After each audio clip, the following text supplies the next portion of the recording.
মাধ্যমিক Bangla last minute suggestion চাইছো, তাই তো? আজকের এই ভিডিওতে তোমাদের জন্য রয়েছে সবচেয়ে অথেন্টিক মাধ্যমিক বাংলা লাস্ট মিনিট সাজেশন। হ্যাঁ, আমরাই সম্রাট এক্সক্লুসিভ 2016 থেকে 2024 এখনো পর্যন্ত প্রতি বছর ধারাবাহিকভাবে আমাদের এই চ্যানেলে মাধ্যমিক পরীক্ষার্থীদের জন্য বাংলা সাজেশন দিয়ে চলেছি এবং আমাদের সাজেশন ফলো করেই প্রতি বছর হাজার হাজার ছাত্রছাত্রীরা লাভবান হচ্ছে। এ কারণে আমাদের সাজেশন কিন্তু অন্যদের থেকে আলাদা। তুমি দেখবে অন্যদের ক্ষেত্রে তারা এরকম ভাবে বলছে যে অমুক গল্প এই দুটো প্রশ্ন পড়ো, অমুক কবিতা এই দুটো প্রশ্ন পড়ো, কিন্তু ওভাবে পড়লে কমন প্রশ্নটাও তোমার কাছে আনকমন মনে হতে পারে। কেন প্রতিবার আমাদের সাজেশন মিলে যায়? আমরা কি আলাদা কিছু বলি? না, আমরা বৈজ্ঞানিক পদ্ধতিতে তোমাকে সাজেশন তৈরি করে দিই। আজকের এই ভিডিওটা কেটে দেখো না, কেটে কেটে দেখলে তোমার পরীক্ষা প্রস্তুতিতে কিন্তু খামতি রয়ে যেতে পারে। মনোযোগ দিয়ে প্রত্যেকটা কথা শোনো। একটা উদাহরণ প্রথমেই বলি। ধরো তুমি টেস্ট পেপারে দেখছো পঞ্চকন্যা পাইলা চেতন। তুমি জানো যে এই প্রশ্নটা এবারের জন্য সবচেয়ে গুরুত্বপূর্ণ, এটা আসবে। তুমি সারাদিন পড়লে, কিন্তু পরীক্ষাতে দেওয়া হলো চিকিৎসিমু প্রাণপণ। কে, কাদের, কিভাবে চিকিৎসা করেছিলেন? এবার যদি তুমি বলো সাজেশন কই, কিছুই তো মিললো না, আপনি বলেছিলেন পঞ্চকন্যা পাইলা চেতন আসবে, কই আসলো না তো। আসলে সেটাই এসেছে, কিন্তু একটু ঘুরিয়ে এসেছে। বাংলা প্রশ্নের ক্ষেত্রে কিন্তু এই জিনিসটা আমরা খুব দেখতে পাই। যেমন একটা উদাহরণ দিই, 2 বছর আগে মাধ্যমিক পরীক্ষাতে একটি লাইন তুলে 3 নম্বরের প্রশ্ন এসেছিল। পত্রিকাটি সকলের হাতে হাতে ঘোরে। কোন পত্রিকা, কেন ঘুরেছিল, এরকম একটি প্রশ্ন। দেখো লাইনটা কিন্তু গুরুত্বপূর্ণ ছিল না, তবু প্রশ্নটা দেওয়া হয়েছিল। সাজেশন এক্সপার্ট বা তোমরা প্রত্যেকেই জানো, লাস্ট ইয়ারে যে গল্প কবিতা থেকে বড় প্রশ্ন চলে আসে, পরের বছর সেটা থেকে সাধারণত বড় প্রশ্ন করা হয় না। তাহলে আমরা একটু দেখে নিই কোন কোন গল্প থেকে গত বছর বড় প্রশ্ন এসে গেছে। প্রশ্নটা কিন্তু কমন, লাইনটা কমন নয়। এই রকম প্রবণতা কিন্তু আমরা মাধ্যমিকে বেশি দেখতে পারি, যে চেনা প্রশ্নই দেওয়া হচ্ছে তবে অচেনা লাইন তুলে। এজন্য আমার প্রথম পরামর্শ, তোমাকে টেক্সট বই খুঁটিয়ে পড়তেই হবে। বিশ্বাস করো, তুমি যদি টেক্সট বই খুঁটিয়ে না পড়ো, বাংলাতে কমন পাওয়া বা ভালো রেজাল্ট করা দুটোই কিন্তু যথেষ্ট চ্যালেঞ্জিং। হ্যাঁ, হুবহু প্রশ্ন মিলে যাবে 50%, বাকি 50%ও কমন পাবে, কিন্তু অন্য লাইন তুলে আসবে। তার জন্য এখনো যে 15 দিন সময় রয়েছে, টেক্সট বইটাকে অবশ্যই খুঁটিয়ে পড়ো। এবার আসি সাজেশনে। গল্প তোমাদের আছে মোট 5টি। জ্ঞানচক্ষু আর নদীর বিদ্রোহ থেকে 5 নম্বরের প্রশ্ন এসে গেছে। তার মানে বাকি আছে বহুরূপী, পথের দাবি, অদল বদল। এই 3টে গল্প থেকে এবার বড় প্রশ্ন আসার সম্ভাবনা কার্যত নিশ্চিত। এবার প্রশ্ন, কি কি বড় প্রশ্ন পড়ব? বহুরূপী গল্প যদি তুমি খুব ভালোভাবে পর্যালোচনা করো, দেখতে পাবে এই গল্প থেকে 2 থেকে 3টে বড় প্রশ্ন হতে পারে। প্রথম, হরিদার জীবনের নাটকীয় বৈচিত্র্য বা হরিদার বহু রূপের বর্ণনা, বা শহরের বুকে হরিদা মাঝে মাঝেই নানা চমৎকার ঘটনা সৃষ্টি করে, ঘটনাগুলি কি? একই প্রশ্ন দেখো বিভিন্ন লাইন তুলে আসতে পারে। অর্থাৎ বহুরূপী হরির বিভিন্ন সাজ, যেগুলোর পরিচয় আমরা গল্পে পেয়েছি, বাইজি, পাগল, পুলিশ, বিরাগী, সেগুলো তোমাকে পরপর লিখতে হবে। দ্বিতীয়, হরিদার চরিত্র আলোচনা করো। তৃতীয় প্রশ্নটা গল্পের একদম লাস্ট দিক থেকে, যখন হরিদা বলছে বহুরিপুর জীবন, এর থেকে বেশি কি আশা করা যায়, এই রকম কিছু কথা হরিদা একদম গল্পের শেষ দিকে যখন বলছে, যে কথাগুলির মধ্যে দিয়ে তিনি কত বড় মাপের শিল্পী এটা প্রকাশিত হচ্ছে, এই জায়গাটাও কিন্তু গুরুত্বপূর্ণ। মোটামুটি এই 3টে জায়গার উপর তোমরা বড় প্রশ্নের জন্য ভালোভাবে ফোকাস করো।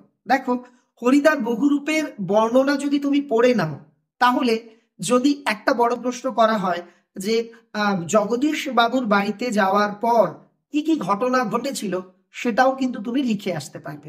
তাহলে এই গল্প থেকে 3টে প্রশ্ন তোমাকে পড়বার পরামর্শ দেওয়া হচ্ছে।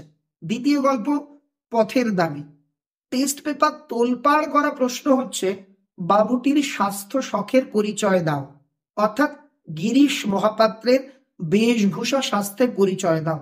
দ্বিতীয় গুরুত্বপূর্ণ যে প্রশ্নটা, এটা থেকে 5, 3 বা 1-এর প্রশ্ন আসা কার্যত নিশ্চিত বলেই মনে হচ্ছে।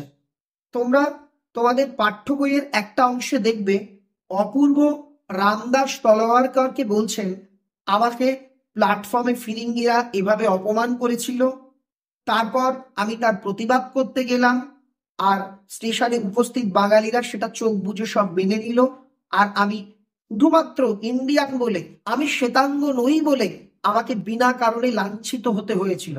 এই জায়গা থেকে একটি বড় প্রশ্ন বা মিডিয়াম প্রশ্ন আসার সম্ভাবনা কার্যত নিশ্চিত।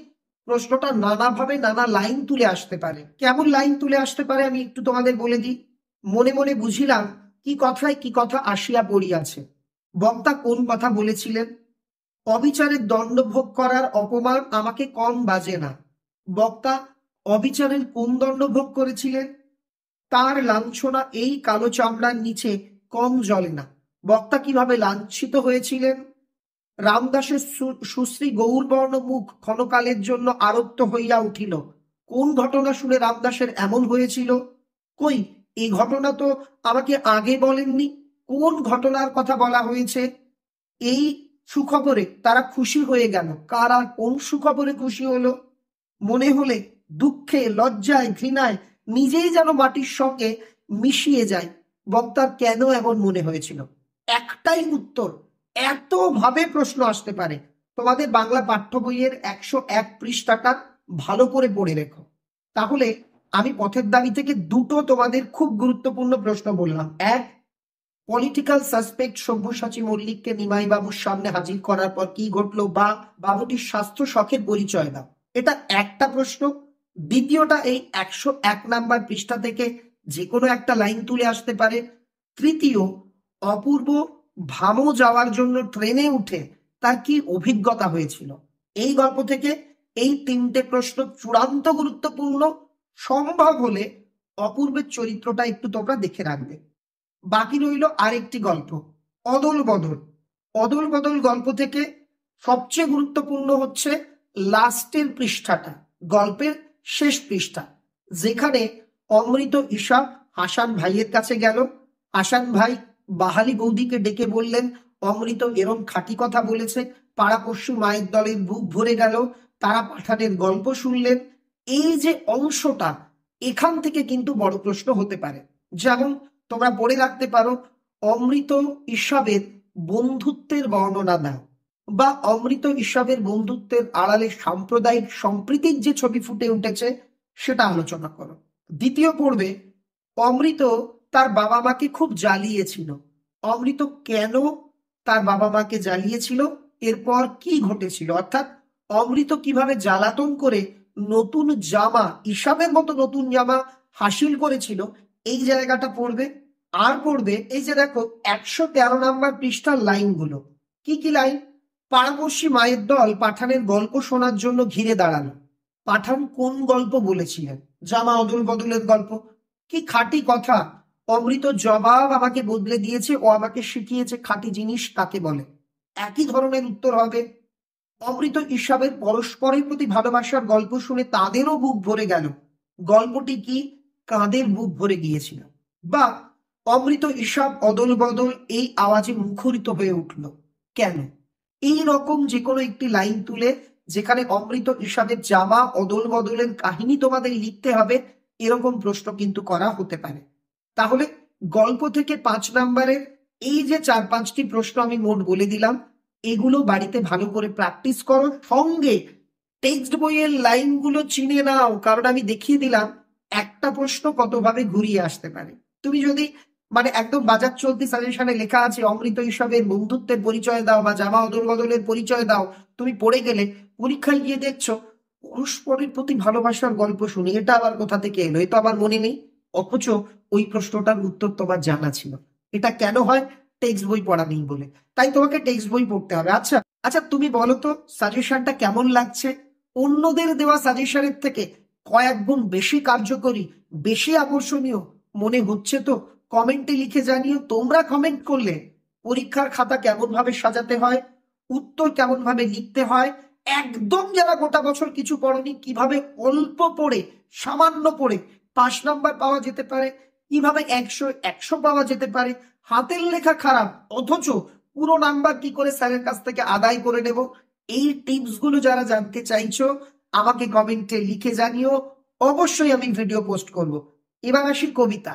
গত বছর 2টি কবিতা থেকে বড় প্রশ্ন এসে গেছে, অভিষেক আর অস্ত্রের বিরুদ্ধে গান। বাকি রয়েছে কিন্তু অনেকগুলি কবিতা, অসুখী একজন, আয় আরো বেঁধে বেঁধে থাকি, আফ্রিকা, প্রলয় উল্লাস, সিন্ধু তীরে। তো আমার খুব বেশি গুরুত্বপূর্ণ বলে মনে হচ্ছে সিন্ধু তীরে, অসুখী একজন, আফ্রিকা, এই 3টে কবিতাকে 5 নাম্বারের জন্য। তবে বাকি কবিতাগুলিও কিন্তু তোমাদের অল্প হলেও পড়তে হবে। বিশেষ করে আয় আরো বেঁধে বেঁধে থাকি আর প্রলয় উল্লাস, এই দুটো কবিতার বিষয়বস্তু পড়ে নেবে। দেখবে এই কবিতা থেকে যে প্রশ্নই আসুক না কেন উত্তরটা গিয়ে এর বিষয়বস্তুতেই থাকে, অর্থাৎ একই রকমের উত্তর হয়। তাই আয় আরো বেঁধে বেঁধে থাকি আর প্রলয় উল্লাস, এই দুটো কবিতার বিষয়বস্তুকে ভালো করে রপ্ত করে নাও। আসি সবচেয়ে গুরুত্বপূর্ণ আর কি যে কবিতা সেগুলোর প্রশ্নে। অসুখী একজন, এখান থেকে তারপর যুদ্ধ এলো, অর্থাৎ যুদ্ধের ভয়াবহতার যে বর্ণনা সেটা খুব ভালো করে রেডি রাখবে। আর মেয়েটির প্রসঙ্গ, সেই মেয়েটির মৃত্যু হলো না, সেই মেয়েটি আমার অপেক্ষায়, কোন মেয়েটি, কেন তার মৃত্যু হয়নি, এমন প্রশ্ন পড়ে রাখবে। তবে এই যে তারপর যুদ্ধ এলো প্রশ্নটা সরাসরি এভাবে নাও আসতে পারে, দিতে পারে সমস্ত সমতলে ধরে গেল আগুন, আগুন কেন ধরেছিল, এর পরিণতি কি হলো, ওই যুদ্ধের বর্ণনা দিল। যে সব চূর্ণ হয়ে গেল, জ্বলে গেল আগুনে, কেন এমন হয়েছিল, তার পরিণতি কি, নিজের ভাষায় লেখো। যেখানে ছিল শহর সেখানে ছড়িয়ে রইল কাঠ কয়লা, কেন এমন ঘটেছিল, শহর কিভাবে কাঠ কয়লায় পরিণত হলো, নিজের ভাষায় লেখো। অর্থাৎ যুদ্ধের ভয়াবহতার বর্ণনা অসুখী একজন কবিতা থেকে সবচেয়ে বেশি গুরুত্বপূর্ণ 5-এর জন্য। তারপর আয় আরো বেঁধে বেঁধে থাকি, আমি বলে দিলাম যে এর বিষয়বস্তু প্রশ্নটা একটু এভাবেও দিতে পারে, কাদের কোন পরিস্থিতিতে কেন বেঁধে বেঁধে থাকতে বলা হয়েছে বা বেঁধে বেঁধে থাকার প্রয়োজনীয়তা কি। এবার আফ্রিকা, দেখো আফ্রিকা থেকে 2-3টে বড় প্রশ্ন খুব গুরুত্বপূর্ণ। প্রথম বড় প্রশ্নের উত্তর দেওয়ার জন্য 37 পৃষ্ঠাটা খুব ভালো করে পড়বে, দ্বিতীয়টার জন্য 38 পৃষ্ঠা। কেমন হতে পারে প্রশ্ন, যে সভ্যের বর্বর লোভ নগ্ন করল আপন নির্লজ্জ অমানুষতা।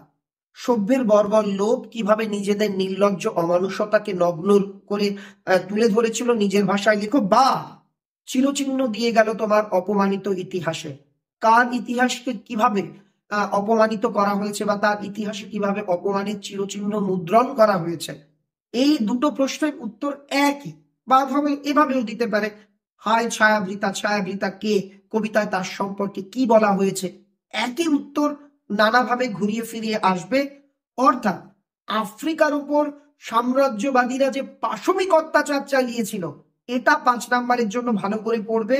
আর শেষের দিকে যে লাইনগুলো রয়েছে এটা 5 বা 3 দুটোতেই আসতে পারে, যে এসো যুগান্তের কবি দাঁড়াও ওই মান হারা মানবীর দ্বারে, বলো ক্ষমা করো সেই হোক তোমার সভ্যতার শেষ পূর্ণবাণী। যেখানে কবি যুগান্তের কবিকে আফ্রিকার দ্বার প্রান্তে নতমস্তকে দাঁড়িয়ে ক্ষমা প্রার্থনা করতে বলেছেন, এই অংশ থেকেও 3 বা 5-এর কিন্তু প্রশ্ন হতে পারে। চলে যাব পরের কবিতা, প্রলয় উল্লাস। এখান থেকে যে প্রশ্ন দেবে উত্তর কার্যত একই রকম হবে। যেমন তোরা সব জয়ধ্বনি কর, কবি কাদের কোন পরিস্থিতিতে কেন জয়ধ্বনি করতে বলেছেন। প্রলয় উল্লাস কবিতার মধ্যে দিয়ে কবির স্বদেশ প্রেমের পরিচয় দাও, বা প্রলয় উল্লাস কবিতার মধ্যে প্রলয়কে দেখে কেন উল্লাস করতে বলা হয়েছে তা নিজের ভাষায় লেখো। মোট কথা এর বিষয়বস্তু পড়বে। একটা দুটো লাইন দেখে রাখতে পারো, কাল ভয়ঙ্করের বেশে ওই আসে সুন্দর, ভেঙে আবার গড়তে জানে সে চির সুন্দর। এইরকম যে লাইনগুলো রয়েছে সেগুলো একটু তোমরা কম বেশি দেখে রেখো, এই কবিতার বিষয়বস্তুটা পড়ে রেখো। লাস্ট কবিতা সিন্ধু তীরে। এখান থেকে 5 নম্বরে সবচেয়ে গুরুত্বপূর্ণ যে প্রশ্নটা সেটা হলো পদ্মা কিভাবে পদ্মাবতীর চেতনা ফিরিয়ে এনেছিলেন। এখান থেকে লাইন বিভিন্ন হতে পারে।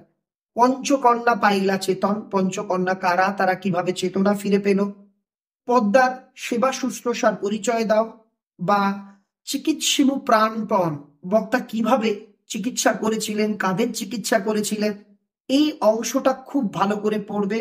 আর পড়বে একটা অংশ যে পদ্মাবতীকে দেখে মনে মনে কিছু কল্পনা করেছিল, পদ্মার রূপ সৌন্দর্য দেখে। মধ্যেতে যে কন্যাখানির রূপ সৌন্দর্যের বর্ণনা দাও। অনুমান করে নিজ চিতে, বক্তা কি অনুমান করেছিল, কাকে দেখে কি অনুমান করেছিল, এই অংশগুলো একটু হলেও কিন্তু তোমাদের দেখে রাখতে হবে। এগুলো 3-এও আসতে পারে। 3-এ এখান থেকে আর একটা গুরুত্বপূর্ণ প্রশ্ন আমি তোমাদের বলে দিই, সেটা হলো পদ্মা যে সুরম্য প্রাসাদ তৈরি করেছিলেন সিন্ধু তীরে, সেটার বর্ণনা, সেখানে পরিবেশ কেমন, প্রাসাদটা কি দিয়ে ঘেরা, এটাও তোমরা কিন্তু একটু দেখে রাখবে। মানে ওই অতি মনোহর দেশ, তথা কন্যা থাকে সর্বক্ষণ, এই রকম লাইন তুলে কিন্তু প্রশ্ন করা হতে পারে। এবার প্রবন্ধ আছে দুটো, হারিয়ে যাওয়া কালিকলম আর বাংলা ভাষায় বিজ্ঞান। যে কোনো একটাকে পাখির চোখ করে তোমরা বড় প্রশ্নের জন্য রেডি হও। দেখো, হারিয়ে যাওয়া কালিকলম থেকে বড় প্রশ্ন কিন্তু একটু অচেনা গোছের হলেও হতে পারে। কি কি হতে পারে? মনে মনে ওয়াটারম্যান প্রতিজ্ঞা করেন, তিনি কি প্রতিজ্ঞা করেছিলেন, বা জন্ম নিল ফাউন্টেন পেন কি নামে পরিচিত, তার জন্ম ইতিহাস লেখো। দ্বিতীয়, মুঘল দরবারে একদিন তাদের কত না খাতির, কত না সম্মান, অর্থাৎ লিপি কুশলী বা ক্যালিগ্রাফিস্টদের নিয়ে প্রবন্ধে যা যা বলা আছে এগুলো ভালো করে পড়বে। ভাবি, আমি যদি যীশু খ্রিস্টের আগে জন্মাতাম, এই প্রশ্নটা না ভালো করে পড়বে। বক্তা যদি যীশু খ্রিস্টের আগে জন্মাতেন, তিনি কিভাবে কলম তৈরি করতেন, বা সেই যুগে তিনি কিভাবে কলমকে ভালোবাসতেন, প্রবন্ধ অবলম্বনে লেখো, এটা একটু পড়ে রাখবে। হারিয়ে যাওয়া কালিকলম প্রবন্ধে যে কলম এবং দোয়াতের বর্ণনা আছে সেটা পড়বে। জাদু পাইলট কিনে কিভাবে, মানে প্রথম ফাউন্টেন পেন কেনার অভিজ্ঞতা, এটাও দেখবে। সহজ কালি তৈরির পদ্ধতি, প্রাবন্ধিকেরা বাড়িতে কিভাবে কালি তৈরি করতেন সেটাও লিখবে। আর কলমকে তলোয়ারের চেয়ে কেন বেশি শক্তিধর বলা হয়, কালি কলমের প্রতি প্রাবন্ধিকের ভালোবাসা, সব পড়বে।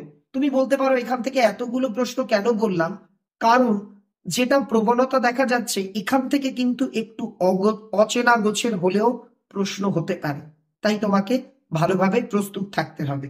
আর বাংলা ভাষায় বিজ্ঞান চর্চা থেকে 2-3টে প্রশ্ন পড়লেই চলবে। 1, বিজ্ঞান চর্চার বাধাগুলি কি কি, সেই বাধা দূরীকরণের জন্য প্রাবন্ধিক কি কি পরামর্শ দিয়েছেন। 2, বিজ্ঞান আলোচনার জন্য যে রচনা পদ্ধতি আবশ্যক তা এখনো অনেকে আয়ত্ত করতে পারেনি, এই প্রসঙ্গে প্রাবন্ধিক কি বলেছেন। আগেরটার উত্তর আর এটার উত্তর প্রায় একই হবে। নেক্সট, শব্দের ত্রিবিধ কথা কি, আলংকারিকগণদের মতে শব্দের ত্রিবিধ কথা কি তার সম্পর্কে আলোচনা করো। আর পরিভাষা সম্পর্কে প্রবন্ধে কি বলা আছে সে বিষয় কিন্তু পড়ে রাখবে। পরিভাষা কাকে, মানে কি উদ্দেশ্যে ব্যবহৃত হয়, পরিভাষা সমিতি গঠন করা হয়েছিল, প্রথমটার কি ত্রুটি ছিল, দ্বিতীয়টা কেমন হলো, তারা কি সুপারিশ দিয়েছিলেন, এটা কিন্তু তোমরা দেখে রাখবে। এই গেল গল্প কবিতা প্রবন্ধ। এবার 4 নম্বরের একটি প্রশ্ন তোমাদের লিখতে হয় আর সিরাজদৌল্লা নাটক থেকে। দেখো, নাটকের অনেক লাইন গুরুত্বপূর্ণ, তবে আমি তোমাদের 2-3টে গুরুত্বপূর্ণ প্রসঙ্গ বলে দেবো যেখান থেকে বড় প্রশ্ন আসতে পারে। তার আগে তুমি আমাকে লিখে জানাও কেমন লাগছে আজকের ভিডিও। ভালো লাগলে লাইক, যদি না করে থাকো লাইক করো, তোমার বন্ধুদের ভিডিওটা শেয়ার করে দিও। আমি লাস্ট একটি ভিডিওতে শেয়ারের কথা বললে একজন ভাই খুব একটা মজার কমেন্ট করেছে, অন্যদের শেয়ার করে দিলে তারা যদি বেশি পেয়ে যায়। আসলে মাধ্যমিক পরীক্ষাটা কেমন, সেখানে তুমি কত পেয়েছো এটা বিচার্য, তুমি কার থেকে কম বা বেশি পেয়েছো এটা মাধ্যমিক পরীক্ষা বলে নয়, জীবনেও কখনো অন্যের সঙ্গে নিজের তুলনা করতে নেই। আর তোমার দ্বারা যদি অন্য কেউ উপকৃত হয়, বিশ্বাস করো এই সৎ কাজের জন্য তুমি জীবনে অনেকটা উপকৃত হবে। আর তুমি যদি হিংসা নিয়ে মনে করো আমি হিংসার সঙ্গে দাঁড়িয়ে একটা ভালো রেজাল্ট করব, সেটা কিন্তু সত্যিই কষ্টকর হয়। অন্যকে হিংসা করে কি কোনোদিন বড় হওয়া যায়? হতে পারে অন্যরা তোমায় হিংসা করে, কিন্তু তুমি যদি অন্যদের প্রতি ভালোবাসার হাত প্রসারিত করো, তারা তোমায় ভালোবাসতে বাধ্য। কি ঠিক বললাম তো? অনেকক্ষণ কঠিন কঠিন প্রশ্ন বলেছি, তাই একটুখানি হালকা করে নেওয়ার জন্য, তোমাদের একটুখানি রিল্যাক্স করবার জন্য এই গল্পটুকু করলাম। এবার আসি প্রসঙ্গে। সিরাজদৌলা নাটক থেকে ফরাসি প্রতিনিধি মশিয়েলার সঙ্গে সিরাজের যে কটা ডায়লগ, পুরোটা পড়ে নাও। এখান থেকে বড় প্রশ্ন আসার সম্ভাবনা প্রবল থেকে প্রবলতম। দ্বিতীয়, সিরাজ, ঘসেটি, এই দুজনের চরিত্র খুব ভালো করে পড়ে নাও। তৃতীয় প্রশ্নের জন্য পাঠ্য বইয়ের 90 নাম্বার পৃষ্ঠার শেষের দিক থেকে দেখবে ঘসেটি বেগমের আগমন হয়। ঘসেটি, সিরাজ আর লুৎফা তিনজনে যে কথোপকথন হয়েছে তিনজনের, সেটা ভালো করে কিন্তু দেখে রাখবে। এখান থেকে ঘসেটির প্রসঙ্গে কোনো একটি প্রশ্ন করা হতে পারে। আর একদম নাটকের লাস্ট দিকে, এইবার হয়তো শেষ যুদ্ধ, জানি না আজ কার রক্ত চায় সে পলাশি, রাক্ষসী পলাশি, এগুলো থেকে প্রশ্ন হতে পারে। ওই বললাম ঘসেটি, লুৎফা, সিরাজের কথোপকথন থেকে প্রশ্ন হতে পারে, যেমন ওই ঘসেটি বেগম দানবী নাকি মানবী, এরম লাইন দিতে পারে ওর নিঃশ্বাসে বিষ, ওর দৃষ্টিতে আগুন, ওর অঙ্গ সঞ্চালনে ভূমিকম্প, এরকম লাইন দিতে পারে। তাছাড়া কিছু গুরুত্বপূর্ণ লাইন আমি তোমাদের জন্য বাছাই করে রেখেছি এই নাটক থেকে, এই লাইনগুলো একটু দেখে নেবে। মিলিত হিন্দু মুসলমানের মাতৃভূমি গুলবাগ এই বাংলা, নবাবের চোখে জল আমি যে সইতে পারিনি, লুৎফার বক্তব্য। আমার বিপদ সম্পর্কে আমার সচেতন করে দিও, অর্থাৎ এইরকম একটা লাইন আছে দেখবে, এটা মশিয়েলাকে সিরাজ বলেছিল, আমার এই অক্ষমতার জন্য তোমরা আমায় ক্ষমা করো, বা আমি তোমাদের কাছে লজ্জিত। সিরাজ মশিয়েলার কথোপকথন থেকে এই লাইনগুলো গুরুত্বপূর্ণ। অপরকে বঞ্চিত করে যে সিংহাসন পেয়েছ, সে সিংহাসন তোমাকে শান্তি দেবে ভেবেছ, ঘসেটির লাইন। এইরকম জাতির সৌভাগ্য সূর্য আজ অস্তাচলগামী, এইরকম কিছু লাইন তোমরা একটু দেখে রাখতে পারো, আশা করি উপকৃত হবে। এবার 3 নাম্বারের প্রশ্ন। তার আগে বলি, 1 নাম্বারের এমসিকিউ এসএকিউ এর কোনো সাজেশন হয় না। সমস্ত টেস্ট পেপার, সমস্ত কোম্পানির সাজেশন বই, সমস্ত কোম্পানির শর্টের বই পড়লেও তুমি যে মাধ্যমিকে যে কোনো সাবজেক্টে 100% শর্ট কমন পাবে, এটার গ্যারান্টি কেউ দিতে পারবে না। তোমরা চাইলে গুরুত্বপূর্ণ শর্ট কোশ্চেনের একটি ভিডিও আমি দেব, তবে ওই বললাম ওই ভিডিওটা কমপ্লিট করলেই সব কমন পাবে এমন মোটেও হবে না। দ্বিতীয় বিষয়, তোমাদের যে সহায়ক গ্রন্থ রয়েছে কোনি উপন্যাসটা 14টা পরিচ্ছেদে বিভক্ত। প্রত্যেকটা পরিচ্ছেদে কম করে 5 থেকে 6টা গুরুত্বপূর্ণ লাইন আছে। 5x14 করে দেখো যে কতগুলো প্রশ্ন হচ্ছে। সত্যি কথা বলতে কোনি উপন্যাস থেকে কোনো সাজেশন হয় না। কোনি উপন্যাস আমি যদি লাস্ট 2023 বাদ দিই, তার আগে পর্যন্ত যতগুলো মাধ্যমিক হয়েছে কোনোবারই কিন্তু খুব সহজ প্রশ্ন দেয়নি, একদম অপরিচিত অজ্ঞাত লাইন তুলেই প্রশ্ন করা হচ্ছে। তাই কোনি উপন্যাসটা আমি তোমাদের পরামর্শ দেব সাজেশন করে না পড়া। তুমি কি করতে পারো, কোনি উপন্যাসের প্রশ্ন কমন পাওয়ার জন্য 1, 2, 3 এই 3টে পরিচ্ছেদকে মারাত্মক গুরুত্ব দিয়ে পড়ো, উপকৃত হবে। লাস্টের পরিচ্ছেদ, একদম শেষ পরিচ্ছেদটা দেখে রেখো, এটা থেকে প্রশ্ন হতে পারে। কোনি চরিত্র, ক্ষিতীশ চরিত্র, লীলাবতী চরিত্র, প্রণবেন্দু চরিত্র, বিষ্ণুধরের চরিত্র, প্রত্যেকের চরিত্র ভালো করে পড়বে। বিষ্ণুধরের ডায়েটিং, বিষ্ণুধরের বডি মাসাজ, বিষ্ণুধরকে ক্ষিতীশ সিংহ প্রথম যখন দেখা হয় যে জ্ঞানমূলক কথা বলেছিল, আপনি আপনার শরীর চাকর বানাতে পারবেন না, ওই অংশগুলো পড়বে। তোর আসল লজ্জা জলে গর্বও জলে কাকে কখন কথা বলা হয়েছিল, তারপর ক্ষিতীশ সিংহের বিরুদ্ধে কোন কোন অভিযোগ করা হয়েছিল, ক্ষিতীশ কিভাবে তার জবাব দিয়েছিলেন, এই জায়গাটা, প্রজাপতি কিভাবে ডানা মেলে দিয়েছিল লীলাবতীর তত্ত্বাবধানে, এই জায়গাটা, এগুলো তোমাকে কিন্তু একটু হলেও পড়তে হবে।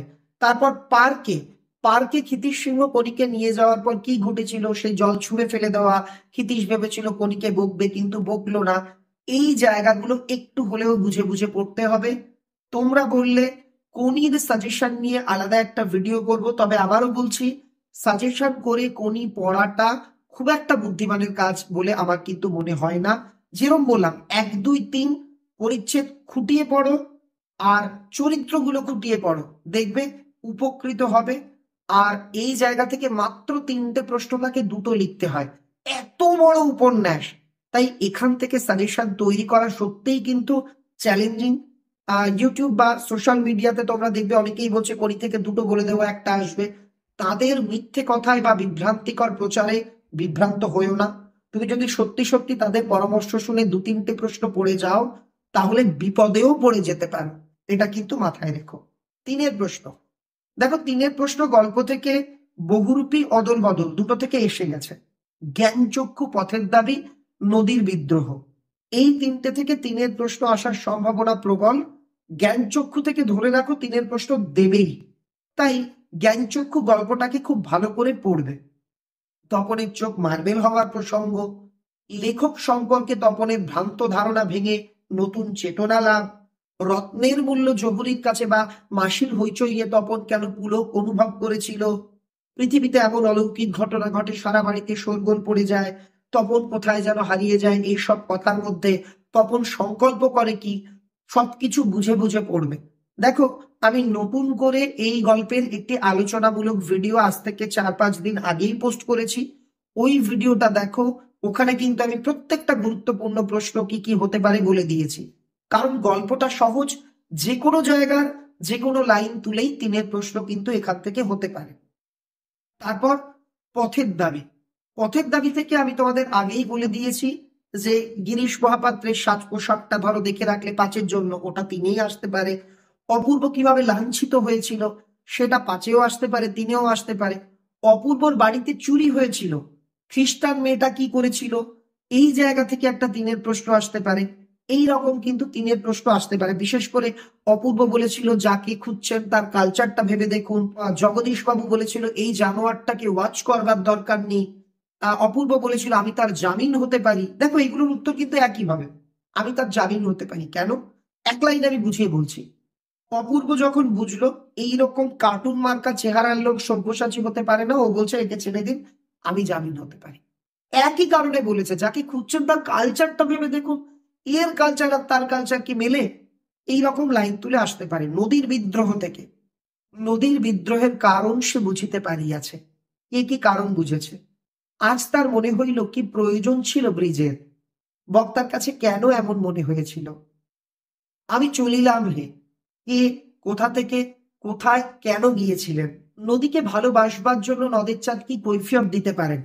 নদের চাঁদ কেন নদীর জন্য কান্না করে ফেলেছিলেন? এই জায়গাগুলো তোমাকে কিন্তু পড়তে হবে। কবিতা যেখান থেকে 3-এর প্রশ্ন আসেনি, অসুখী একজন, আগেই বলেছি। মেয়েটির মৃত্যু হলো না, সেই মেয়েটি আমার অপেক্ষায়, তারা স্বপ্ন দেখতে পারলো না, এই রকম লাইন থেকে প্রশ্ন হতে পারে। প্রলয় উল্লাস থেকে আলাদা করে কোনো লাইন বলবো না, তোরা সব জয়ধ্বনি কর, বধুরা প্রদীপ তুলে ধর, কাল ভয়ঙ্করের বেশে ওই আসে সুন্দর, এই রকম কিন্তু লাইন তুলে প্রশ্ন করা হবে। সিন্ধু তীরে কবিতা থেকে ওই বললাম পদ্মার প্রাসাদ যেটা সে তৈরি করেছিল, পদ্মা সুন্দর কন্যাকে বা পদ্মাবতীকে দেখে কি কি অনুমান করেছিল, এই জায়গাগুলো একটু হলেও তোমাকে দেখতে হবে। অস্ত্রের বিরুদ্ধে গান, কবিতাটা খুব গুরুত্বপূর্ণ। লাইনের ব্যাখ্যাগুলো ভালো করে পড়বে। যে কোনো লাইন হতে পারে যে মাথায় কত শকুন চিল, অস্ত্র ফেলো অস্ত্র রাখো, গানের 2টি পায়, কবি কেন এই আহ্বান করেছে, এই রকম হতে পারে। আর অভিষেক কবিতাটা স্পেশালি আমি বলবো 3-এর জন্য খুব খুঁটিয়ে পড়ো। অভিষেক কবিতা থেকে ধাত্রীমাতার সঙ্গে ইন্দ্রজিতের কথোপকথন খুব গুরুত্ব দিয়ে পড়ো। যেমন জিজ্ঞাসিলা মহাবাহু বিস্ময় মানিয়া, এ বারতা, এ অদ্ভুত বারতা জননী কোথা পাইলা তুমি, শির চুম্বি ছদ্মবেশী অঙ্গুরাশি সুতা উত্তরিলা। এই রকম একই উত্তর যে ধাত্রীমাতা তাকে এসে বলেছিল তোমার ভাই মারা গেছে, এই জায়গা থেকে প্রশ্ন হতে পারে। নেক্সট, ছিড়িলা কুসুমদাম রোষে মহাবলী মেঘনাথ, পাথিক সাজিলা রথীন্দ্রর সব, অর্থাৎ ইন্দ্রজিৎ কেন ফুলের মালা ছিঁড়ে ফেলেছিল, সে কেমন ভাবে সেজেছিল, এটা পড়বে। আরেকটি লাইন আছে, খুঁচাবো এ অপবাদ গধীর উপকূলে, একই উত্তর। যে বক্তা কোন অপবাদ কিভাবে ঘোচাতে চেয়েছিলেন। প্রমীলার সঙ্গে ইন্দ্রজিতের যে কথোপকথন স্ত্রীর সঙ্গে, যে হেনকালে প্রমীলা সুন্দরী ধনীপতি কর যুগ, কি কি বলেছিলেন, ইন্দ্রজিৎ কি বলেছিল, এটা ভালো করে পড়বে। এখান থেকে একটা লাইন আছে, বিদায় এবে দেহ বিদুমুখী। রাবণ রাজার সজ্জা, সাজিছে রাবণ রাজা। রাবণ রাজা কেন সাজছেন, কিভাবে সাজছেন পড়বে। তারপর দেখিব এবার বীর বাঁচে কি ঔষধে, বক্তা কোন প্রসঙ্গে কেন এই কথা বলেছেন। অভিষেক করিলা কুমারে, কুমারকে তাকে কোন পদে কিভাবে অভিষিক্ত করা হয়েছিল, এইগুলো তোমাকে কিন্তু দেখতে হবেই হবে। আবার বলছি, তুমি যদি মনে করো বাংলা সাজেশন মানে একটা প্রশ্ন বলে দেবে সেটাই আসবে, নিরাশ হতে হবে। কারণ বাংলায় প্রশ্নের জায়গা মিলে যায়, উত্তরটা কমন হয়ে যায়, কিন্তু প্রশ্নের ভাষাটা, প্রশ্নের উদ্ধৃতিটা বা কোন লাইন তুলে প্রশ্ন হবে, এটা কিন্তু সত্যি সত্যি আমরা অনেক ক্ষেত্রে বুঝতে পারি না। তাই আমি বলবো টেক্সট বই পড়তে। রচনার সাজেশন আগেই দিয়েছিলাম, তবুও লাস্ট টাইম আমি বলবো প্রতিদিনের জীবনে বিজ্ঞান, এটা করলেই পারবে। দৈনন্দিন জীবনে বিজ্ঞান, একই রচনা বিজ্ঞান আশীর্বাদ না অভিশাপ, একই রচনা আধুনিক জীবনেও বিজ্ঞান, একই রচনা বিজ্ঞান বিজ্ঞানের ভালো মন্দ, এটা করো। 2, পরিবেশ দূষণ ও তার প্রতিকার, দূষণ ও আমরা, দূষণ প্রতিরোধে ছাত্র সমাজের ভূমিকা, এটাও দেখো। সঙ্গে বাংলার উৎসব, উৎসবের প্রয়োজনীয়তা, মেলার প্রয়োজনীয়তা, তোমার দেখা একটি মেলা, এটা করো। তোমার জীবনের লক্ষ্য, বিশ্ব উষ্ণায়ন, কম্পিউটার, এই জাতীয় রচনাগুলো তোমাকে কিন্তু কমপ্লিট করতে হবে। বিজ্ঞান বিষয় আর পরিবেশ বিষয়, এখান থেকে একটি রচনা তুমি কমন পাবেই পাবে, এটা নিশ্চিত। এবার সংলাপ প্রতিবেদন। সংলাপ প্রতিবেদনের ক্ষেত্রে, সংলাপের ক্ষেত্রে কারেন্ট টপিকগুলো ভালো করে বেছে নাও, আমি আলাদা ভিডিও করব, সেটা দেখে নিও। যেমন অনলাইন পঠন পাঠনের সুবিধে অসুবিধে, ছুটিতে কোথায় ঘুরতে যাবে তাই নিয়ে দুই বন্ধুর সংলাপ, অরণ্য সপ্তাহ কেমন ভাবে পালন করা যেতে পারে তাই নিয়ে দুই বন্ধুর সংলাপ, কম্পিউটারের উপযোগিতা, বই পড়ার উপযোগিতা নিয়ে দুই বন্ধুর সংলাপ, বাংলার পাশাপাশি ইংরেজি কতটা জানা প্রয়োজন, এটা নিয়ে দুই বন্ধুর সংলাপ হতে পারে। ডেঙ্গু সচেতনতা নিয়ে, জল সংরক্ষণ নিয়ে দুই বন্ধুর সংলাপ।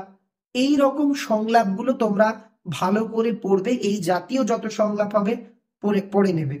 প্রতিবেদনের ক্ষেত্রে চন্দ্রযান একটু দেখে রাখতে পারো। আর তাছাড়া কোনো কিছু পালন আর উদ্বোধন, এই কেন্দ্রিক প্রতিবেদন দেখবে। তোমাদের স্কুলে বা এলাকায় এই অনুষ্ঠান পালিত হলো, তোমাদের স্কুলে বা এলাকায় এই জিনিস উদ্বোধন হলো, এমনগুলো একটু হলেও দেখে রাখবে।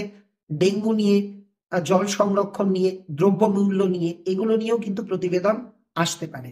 আর বঙ্গানুবাদ, পর্ষদ টেস্ট পেপারটা ভালো করে সলভ করো। বঙ্গানুবাদ কমন আশা করাটা ভুল, কিন্তু আশা করা যেতে পারে পর্ষদ টেস্ট পেপার করলে হয়তো তোমরা কমন পেলেও পেতে পারো। চাইলে অন্য টেস্ট পেপারও সলভ করতে পারো, সঙ্গে সম্রাট এক্সক্লুসিভ সাজেশন বই থাকা বঙ্গানুবাদও সলভ করো, কারণ প্রতি বছর কিন্তু ওখান থেকে ছাত্রছাত্রীরা কমন পেয়েছে। আমি কমনের লোভ দেখাবো না, শুধু এটুকু বলবো প্র্যাকটিস করো, লাভবান হবে। ভিডিওটা কেমন লাগলো, কত প্রশ্ন তোমার করা আছে, আমি যেভাবে বুঝিয়ে বললাম এভাবে কি তুমি বুঝতে পারলে যে আমি সাজেশন বলতে কোন কোন অংশকে বুঝিয়েছি? অবশ্যই লিখে জানবে। অনেকেই বলতে পারো এত পড়বো কেন, এত কি শেষে পড়া যায়? দেখো, তুমি যদি কষ্ট না করো কেষ্ট পাবে না, না দিয়ে যে পেতে চায় দুঃখ তার পিছে ধায়। তাই একটু হলেও তোমাকে খাটতে হবে, পরিশ্রম করতে হবে। বিষয়টার নাম বাংলা, এখানে প্রশ্ন যে কোনো লাইন থেকে যে কোনো ভাবে হতে পারে, সাহিত্যের কিন্তু কোনো সীমারেখা থাকে না, এটা তোমাকে অবশ্যই মাথায় রাখতে হবে। আর একটা কথা বলবো, যে টেক্সট বইটা সত্যিই পড়ো। আমি যে প্রশ্নগুলো বললাম এর বাইরে থেকেও প্রশ্ন হতে পারে, তার জন্য নিজেকে প্রস্তুত রাখো। অন্যের উপর ডিপেন্ড হয়েও না। দেখেছিলে তো তপনের কি দশা হয়েছিল, মেশোকে বিশ্বাস করে বসেছিল, কিন্তু সেই কারণে তাকে কত দুঃখ পেতে হয়েছিল। তাই আমি নিজের সম্পর্কেও একই কথা বলবো, প্রতিবার আমাদের সাজেশন থেকে 100% কমন আসে, তবুও বলবো তোমার গৃহ শিক্ষক, স্কুল শিক্ষক যদি এর বাইরেও কোনো প্রশ্ন বলে থাকেন, বা তোমার নিজের যদি এর বাইরেও কোনো প্রশ্ন গুরুত্বপূর্ণ বলে মনে হয়ে থাকে, সেগুলোও প্র্যাকটিস করবে। সাজেশন মানে প্রশ্নপত্রের ভবিষ্যৎবাণী নয়। সাজেশন মানে কমনের মানে জ্যোতিষী হয়ে কমনের প্রতিশ্রুতি দেওয়া নয়। সাজেশন মানে প্রবণতার নিরিখে কোনগুলো আসতে পারে তার একটা আভাস মাত্র। আশা করি আজকের এই ভিডিও দেখে আভাস নয়, তোমাদের কাছে বিষয়টা স্পষ্টই হয়ে গেছে। কেমন লাগলো লিখে জানিও। সবাই ভালো থেকো, সবাই প্রশ্নগুলো প্র্যাকটিস করো। আমি যেহেতু বাংলা পড়াই তাই বাংলাটুকু তোমাদের সামনে তুলে ধরলাম, অন্য বিষয় নিয়ে সাজেশন দেওয়ার ক্ষমতা দুঃসাহস আমার নেই। তবে অন্য সাবজেক্টের স্যারেদের সঙ্গে কথা বলছি, তারা যদি কিছু দেন সেই সাবজেক্টের সাজেশন গুলো আমরা পোস্ট করার চেষ্টা করব। ভালো থেকো। ভিডিও দেখার জন্য তোমাকে অনেক অনেক ধন্যবাদ।